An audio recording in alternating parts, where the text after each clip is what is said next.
Bismillahirrahmanirrahim. Assalamualaikum warahmatullahi wabarakatuh. Selamat siang para saudara-saudara. Perkenalkan, nama saya Muhammad Fadilah. Nomor pokok mahasiswa 20125257. Di sini saya ingin menyimpulkan materi bahasa Indonesia. Yang pertama, kesantunan berbahasa. Yang kedua, keterampilan berbicara. Yang ketiga, keterampilan membaca. Yang keempat, keterampilan menyimak.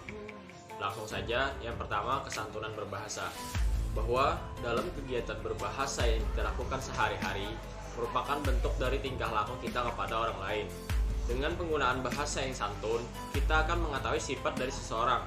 Tapi di sisi lain, teori kesantunan berbahasa yang ada saat ini banyak juga yang menekankan kepada kita agar kita melakukan suatu tindakan pada lawan bicara sehingga kita akan menimbulkan suatu interaksi bersama. Kesantunan dari berbahasa dapat dilihat dari letak jarak sosial, yang mana sekaligus mengatur tata krama berbahasa kita sehari-hari. Kata santun berarti tidak mengancam wajah, tidak menyatakan hal-hal yang bermuatan ancaman terhadap harga diri seseorang, atau tidak mencoreng wajah seseorang kita ajak berbahasa atau wajah diri kita sendiri. Dengan demikian, dengan penggunaan bahasa yang santun akan menambah keakraban kita terhadap orang lain. 2. Keterampilan berbicara.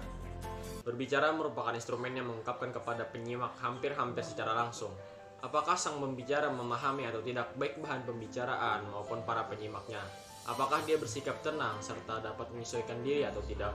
Pada saat dia bersikap tenang serta dapat menyesuaikan diri atau tidak. Pada saat dia mengombinasikan gagasan-gagasan, apakah dia waspada serta antusias atau tidak. Tujuan berbicara dibagi menjadi 5 golongan, yaitu menghibur, menginformasikan, stimulasi, meyakinkan, dan menggerakkan. 3. Keterampilan membaca. Jadi, seperti yang kita ketahui, keterampilan membaca itu berbeda dengan bisa membaca dan terampil membaca.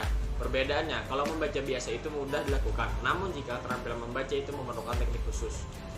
Seperti halnya yang terdapat perbedaan antara keterampilan membaca berita dan keterampilan membaca puisi, yang dimana perbedaan terletak pada tekniknya.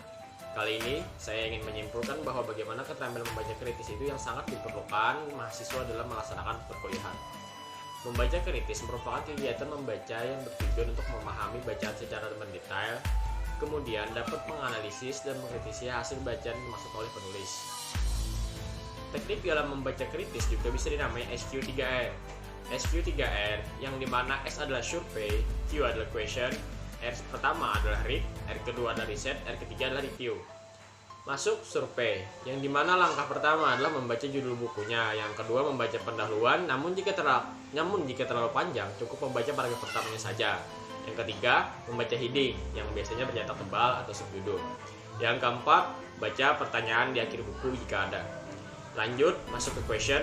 Ketika kamu memenuhi heading bercetak tebal atau subjudul, maka kita buat pertanyaan dari situ. Seperti apa, mengapa, bagaimana, kapan, di mana. Ingatlah 5W 1H. Kelangkah berikutnya yaitu read, yang dimana langsung dilakukan dengan menjawab pertanyaan yang tadi sudah kita buat pada tahap question. Selanjutnya masuk ke langkah riset. Riset dilakukan ketika sudah membuat dan menjawab pertanyaan. Setelah itu pembaca menutup bukunya untuk menulis daya ingat. Langkah terakhir adalah review. Kegiatan mengembalikan bacaan yang awal tadi sampai terakhir. Setelah itu memberikan saran atau kritik. Setelah melakukan SQ3R, para pembaca dapat melakukan analisis. Dalam hal ini, para pembaca diharuskan tidak mudah percaya sebelum mengetahui faktanya agar terhindar dari hoax. Keterampilan membaca sintesis. Keterampilan membaca sintesis adalah mengumpulkan pendapat dari setiap buku bacaan. Misal, terdapat 3 buah buku yang berbeda, namun 3 buah buku ini memiliki kesamaan pendapat persepsi. Setelah membaca ini, kita sebagai pembaca memiliki pendapat lain. Itulah yang dinamakan membaca sintesis. 4. Keterampilan menyimak. Ada 5 tahapan menyimak. Tahap yang pertama mendengarkan, yang kedua memahami, yang ketiga menginterpretasi, yang keempat menilai, dan yang kelima adalah merespon atau menanggapi. Untuk tahap yang pertama yaitu mendengarkan. Mendengarkan dalam artian fokus terhadap satu suara yang kita simak. Misalnya ketika kita mendengarkan seseorang menjelaskan sesuatu kepada kita, dan ketika itu ada suara-suara lain, hendaknya kita mengabaikannya agar bisa menyimak dengan baik dan benar.